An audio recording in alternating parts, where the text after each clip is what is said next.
Welcome to the next in the series of webinars entitled Adult Cardiac Database version 2.9, Changes and Clarifications, Section I and J. This webinar was developed with the help of our core group members, which consist of highly experienced data abstractors, as well as input from the surgeon leadership of the STS. The intent of this webinar is to give a more detailed look at some of the major changes made to version 2.9, which started on July 1st, 2017. It is also intended to shed light on common questions submitted by data managers and provide a list of resources that will be helpful in the data abstraction process. The webinars will be published in order of sections, with this one covering section I and J, Operative and Coronary Bypass. However, the webinars on the aorta portion and anesthesia will be published separately. Cardiac surgery is a dynamic field of medicine, and although a great deal of time and effort was dedicated to clearly define the intentions of each field in the training manual, we cannot guarantee that there will not be future changes or the need for improvement. Please note that although information contained within this webinar is current as of September 2017, it is important to refer to the most updated version of the training manual posted on the STS website while abstracting cases. It will be useful for you to have the annotated version of 2.9 data collection form and training manual available for reference as we go through these slides. Both of these can be located on the STS website under the Adult Cardiac Surgery portion of the Data Manager section. There are also links available below in the description section on this YouTube video. Section I, the Operative section, runs from sequence numbers 1955 through 2606. It covers the basics of the operative portion of the patient's current hospital stay. New fields and updates to the current fields were made. This portion of the webinar will focus on these updates and provide clarification to some already existing fields. To begin, we will look at sequence 1966, the risk calculator. The STS risk calculator includes algorithms for CABG, aortic valve replacement plus CABG, and the newly added mitral valve repair and replacements, plus mitral valve repair, replacements, and CABG procedures. With the incorporation of the mitral valve risk models in the data submitted during Submission 3 of 2017. Starting with version 2.9 data, the mitral valve algorithms will include some of the previous cases that were once considered to be in the OP-ID category of other procedures. To further explain, an example of this change is seen with the mitral valve replacements. In version 2.81, if a mitral valve replacement was done in conjunction with a tricuspid valve repair, it would be considered an other procedure and not counted toward the total number of mitral valve procedures at your facility. In 2.9, this case will stay in the isolated mitral valve replacement category. With this change, it was necessary to include the previously known other cases into the risk calculator for 2.9, so the risk scores would be accurate. In essence, we want to compare apples to apples. Although you will not notice a change in numbers of mitral valve cases on your previous year's national report, the change was done for purpose of the risk algorithms. To code yes to sequence number 1966 risk calculator, two requirements are needed. The first, the STS risk score was calculated using the STS risk calculator, and two, the risk score was discussed with the patient and/or family. Just stating that the patient has a 5% risk is not enough to capture this field. Notation of the STS risk calculator must be in the chart. To code this field is not applicable. The procedure must either be an emergent or salvage case, or there is no risk model available for this procedure. An example case to code not applicable would be a tricuspid procedure, since no algorithm currently exists. Surgeon input is also a new addition to 2.9. You will find this 3 times within the data collection form, at sequence 2126, 2129, and 2146. The purpose of this question is to help the abstractors code accurately and not have to guess at answers, and to also encourage surgeon input in the data abstraction process. Because of the complexity of some of the new fields within 2.9, surgeon leadership feels strongly that data managers should not have to search for this information, and that surgeons are the only ones who can successfully answer some of the operative questions within this version.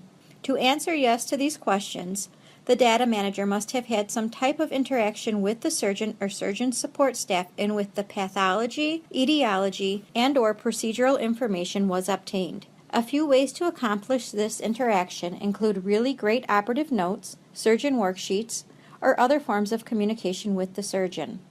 If using Operative notes. To answer yes to this field, the operative note should be extremely detailed and leave no question for the data manager. If the data manager has questions, they are encouraged to try additional communication techniques to get their questions answered by the surgeon or surgeon staff. Surgeon worksheets for 2.9 were developed to assist in collecting this field and also to assist in collecting accurate data in the fields for which they were developed. They were tried by the surgeon leadership of the STS and took approximately 3 to 5 minutes to complete once the surgeon became accustomed to them.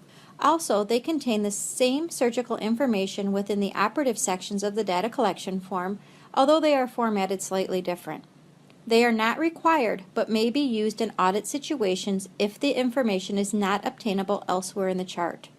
For this reason, it is recommended, but not required, that sites keep them for 2 years. It is also important to remember that any direct communication from the surgeon, which is not found elsewhere in the chart, should be notated and scanned into the chart for audit purposes. Also, sites may perform a variety of procedures or combined procedures. The surgeon worksheets are published on the STS website in Word format, so sites can alter or combine them to best fit their needs. Please note that surgeon participation is not a requirement for 2.9, and answering no to the sequence number will not harm your facility's outcome. However, STS is monitoring these fields and will make future recommendations based on the findings. So please be honest and do not guess at fields. If you cannot find the answer within the documentation and you are not able to have communication with your surgeon, then you should leave the field blank and answer no to surgeon involvement. With that being said, a threshold for surgeon involvement may be a direction in the future. Some new options added within Section I include options within sequence number 1970 incidents, sequence 1990 status for urgent and emergent cases, sequence 2253 intubation timing, and sequence 2497 the assessment of the aortic arch. Starting with sequence 1970 incidents, not a cardiovascular surgery was added as an option. Although this database is intended to capture only cardiovascular surgeries, some sites collect data on non-CV cases that use perfusion. Marking this option will cause your case to fall out of the categories that are analyzed. Sequence 1990, reasons for urgent or emergent surgery, added 3 options for failed transcatheter valve therapy that are either acute or subacute in nature. You will select one of these options if the patient had a transcatheter procedure that failed and was either urgently or emergently taken to the operating room because of this failure. Keep in mind that if you enter your TVT cases into the STS registry, you will need to fill out a second form if this occurs in the same stay, and this will also become a complication of the first procedure. You will need to mark the procedure canceled on the first STS form to be able to enter the second procedure, which would be the valve surgery. You will select urgent or emergent for these cases, unless the patient was placed on ECMO or was actively receiving CPR on the way to the OR, at which time this would be considered an emergent salvage case. If you do not enter your TVT cases into the STS registry, you will fill out an STS form and list the failed procedure as the reason for surgery. You will also need to capture the previous valve procedure at sequence 675 and capture the previous CV intervention at sequence number 1970. Sequence 2253 intubation added 3 options, 2 in relation to the timing of intubation and 1 regarding no intubation. Prior to OR refers to patients that were intubated prior to entering the OR, and end OR refers to those patients intubated after OR entry. No is for patients who receive MAC or conscious sedation. Sequence 2497 was added to the assessment method of the aorta questions at sequence 2495. Version 2.81 captured the assessment but did not capture the assessment method. The choices are TEE pre or intra-op, epiaortic intra-op, CT pre-op, and other modalities such as MRI or MRA. Sequence 2251 and 2252 are new to version 2.9. Here you will capture if the patient had general or procedural anesthesia. General anesthesia is most common for cardiac surgery. However, some minor procedures may use procedural anesthesia. Procedural anesthesia is also known as moderate or conscious sedation. Sequence numbers 2560 through 2577 correlate to postoperative intraoperative TEEs. Each valve section added a field for paravalvular leak. A paravalvular leak refers to prosthetic valves only. If the patient does not have any prosthetic valve, you will leave these fields blank. If the patient has a prosthetic valve, but the valve did not have a paravalvular leak, answer no. If the patient has a prosthetic valve and a post-operative intraoperative TEE was done, but no mention of an assessment of a paravalvular leak was made, and the valve was not mentioned as being normal, answer not documented. Leaving fields blank may show up on your data quality report, but we are working with DCRI to avoid this. It is likely that a choice for no prosthetic valve will be added in the next upgrade. This entire section refers to TEEs that are performed in the operating room after the operation is complete prior to leaving the OR. If more than one post-operative intraoperative TEE is performed, you should use the one closest to OR exit time before the patient leaves the operating room. Surgery 2606, surgery followed by a planned PCI, is a new addition to 2.9. You will answer yes to this question only if the plan for a PCI was discussed prior to the patient entering the operating room. A few clarifications on fields that have some inconsistency when the data is reviewed include intraoperative hemoglobin and hematocrit and cross-clamp time related to transplants. Sequence number 2310 and 2315 capture the intraoperative hemoglobin and hematocrit. You are to document the lowest values for each of these fields that occur intraoperatively. These are independent fields, but because there is a usual ratio of 1 to 3, it is unlikely that they will occur within different results. Interestingly, hematocrit is almost always 3 times the hemoglobin amount, which means hematocrit is always higher than the hemoglobin. This is important to pay attention to the data you are entering, especially if you are unfamiliar with lab values. It would not be logical if you entered a hemoglobin value of 8 and a hematocrit value of 2. In sites performing transplant operations, it is important to pay attention to sequence number 2435. In transplant operations, cross-clamp time for heart and lung transplants may be greater than the cardiopulmonary bypass time, since the donor heart is clamped long before the patient goes on bypass. Remember, when capturing cross-clamp time on these procedures, you will need to capture the cross-clamp time of the donor heart, not of the patient's native heart. Now on to Section J, Coronary Bypass. This section includes sequence numbers 2626 through 3245. Not much changed within this section, but there are some areas with additions and a few clarifications need to be made. Sequence 2626 through 2632 pertain to the internal mammary. Options were added for dissection techniques, which include skeletonized and pedicle. Pedicle is the most common technique that is used for dissecting the mammary. In this case, the artery is dissected from the wall with a small margin of various tissue types still attached. It is essentially embedded within the surrounding tissues. However, the surgeon can also opt to dissect the internal mammary completely from all connective tissue or muscle. This is considered skeletonized. The artery is essentially free from all surrounding tissue.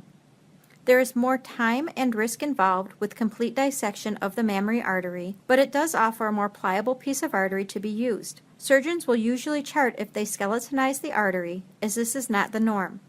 Sequence 2765, vein patch angioplasty, is also a new field to 2.9 and is found at the bottom of the cabbage grid. A vein patch angioplasty consists of a patch which is constructed from a piece of vein which is sutured arteriotomy to reconstruct the diseased coronary artery without narrowing it. A bypass graft is then often, but not always, placed into the vein patch reconstruction to provide new flow. Sequence numbers 2641 through 2652 is a new section used to capture other graft types other than solely internal mammary, radial arteries, or vein. It provides a place to document composite grafts. Composite grafts are composed of 2 different conduits, such as venous arterial, arterial-arterial, and arterial-venous. They are sewn together to lengthen the primary conduit to provide a long enough graft. If a patient has a composite graft composed of part internal mammary, you would mark yes to 2626 and also mark the appropriate composite that was used. For example, if an internal mammary artery was used in conjunction with the saphenous vein graft for a composite, you would mark 2626 and most likely mark arterial venous at 2650, depending on what is attached to the coronary artery. Venous arterial means the artery portion of the composite was what was attached to the coronary artery. Arterial venous should be selected if the vein was the portion connected to the coronary artery. Remember to still code 2626 if any portion of the internal mammary was used. This counts towards your NQF measure. The last section to clarify in the coronary bypass section is sequence number 2627, reason for no internal mammary usage. There are many questions received on this section. The available reasons for not using an internal mammary include subclavian stenosis, previous cardiac or thoracic surgery not including chest tube placement, previous mediastinal radiation, emergent or salvage procedures, and no bypassable LAD disease, which means there was either no LAD disease or the LAD was too diffusely diseased to bypass. The other option includes other. Other is not an acceptable exclusion for star ratings, the composite score, or the NQF measure. You must have one of the other 4 reasons selected to be pulled out of the denominator for this measure, otherwise it will impact your score. We cannot make exceptions to this, no matter how strongly your surgeon feels they made the right decision. The use of the internal mammary is a Class 1 recommendation and is proven to provide improved outcomes. The 4 choices are the only acceptable reasons not to use the internal mammary. This concludes the webinar on version 2.9, sections I and J. Thank you for taking the time to review this material. Hopefully it will be useful to you in the abstraction process. Please remember to check the Data Manager's education page often, as more webinars will be added shortly. A few available resources include the Data Collection Form, Training Manual, and Surgeon Worksheets. The Data Collection Form will remain the same for the remainder of the life of this version. The Training Manual will be updated on a monthly basis, so please refer to it often. The Surgeon Worksheets should be provided to your surgeons as a tool to assist with the collection of their data accurately. They have been tested by the STS surgeon leadership with real cases and should take about 3 to 5 minutes to complete once the surgeon becomes accustomed to the format. If you can get your surgeons to complete these forms, it will save you time and ensure the accuracy of their data, which, as you know, impacts many fields including payment, industry standards, and patient outcomes. Any questions you have related to the database and clinical in nature, including any questions pertaining to the data collection form for 2.9, should be submitted to the clinical questions box on the STS website. If you have any other questions or concerns, please contact me at the email listed above. The links are provided in the video description below. Sincere thanks to Lynn, Dorothy, Kathy, Allie, and Sima for all of their help with this webinar. Again, thank you for taking time to listen to these webinars. I do hope that you find them helpful, and please reach out to us with any questions. Thank you and have a great day.